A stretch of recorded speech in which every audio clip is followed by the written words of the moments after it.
Welcome to 99 TV. నేను Priyanka. Cinema అంటేనే ప్రేక్షకుడికి సరికొత్త వినోదాన్ని అందించడం.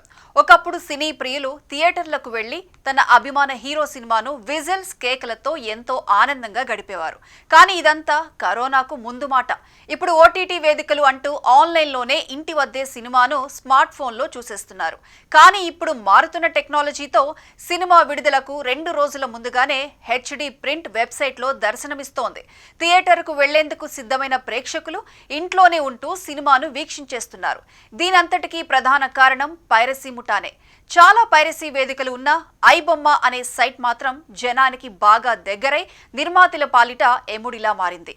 ఎట్టకేలకు ఐబొమ్మ అధినేతను పోలీసులు అరెస్ట్ చేయడంతో కొంత రిలీఫ్ దక్కినట్లయింది. ఐబొమ్మ రవిని 2 సార్లు కస్టడీకి తీసుకుని విచారించారు.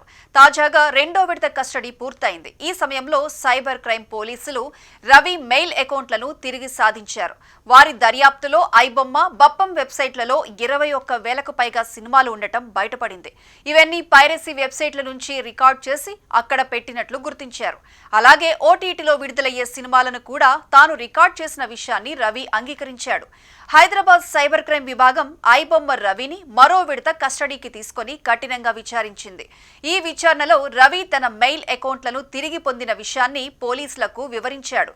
రవి పైరసీ వెబ్సైట్ల నుంచి సినిమాలను రికార్డ్ చేసి అప్లోడ్ చేశాడని, ఓటీటీలో వచ్చే సినిమాలను కూడా కాపీ చేసినట్లు బయటపడింది. సినిమాలను రికార్డ్ చేసే సమయంలో ఆడియో, వీడియో నాణ్యత మెరుగుపరచడానికి కరేబియన్ దీవుల్లో ఉన్న కొన్ని అవుట్సోర్సింగ్ కంపెనీలతో ఒప్పందాలు చేసుకున్నట్లు రవి పోలీసులకు చెప్పాడు. రవి పైరసీకి ఉపయోగించిన అధునాతన టెక్నాలజీ, తన వెబ్సైట్ల నిర్వహణ విధానం గురించి వివరాలు ఇచ్చాడు. ఐబొమ్మ పూర్తి పేరు ఇంటర్నెట్ బొమ్మ అని చెప్పిన రవి, విశాఖలో సినిమాలను బొమ్మ అని పిలిచే పద్ధతి ఉండటంతో ఇంటర్నెట్లో సినిమా బొమ్మలను పెట్టే వెబ్సైట్ కావటంతో దీనికి ఐబొమ్మ అనే పేరు పెట్టినట్లు తెలిపాడు. మరో వెబ్సైట్కు బల్బం అనే పేరు పెట్టాలని అనుకున్న డొమైన్ సమస్యల వల్ల ఎల్ అక్షరాన్ని తీసేసి బప్పంగా మార్చినట్లు చెప్పాడు. 2వ విడత కస్టడీ మొదటి రోజు విచారణలో ఎన్జీల నెట్వర్క్, ఆర్థిక వ్యవహారాలపై రవి నుంచి కీలక లీడ్ను పోలీసులు సంపాదించారు. ఐపీ మాస్క్ చేసి అనధికార వెబ్సైట్లు నిర్వహిస్తున్న ముఠాలపై ఆరా తీశారు.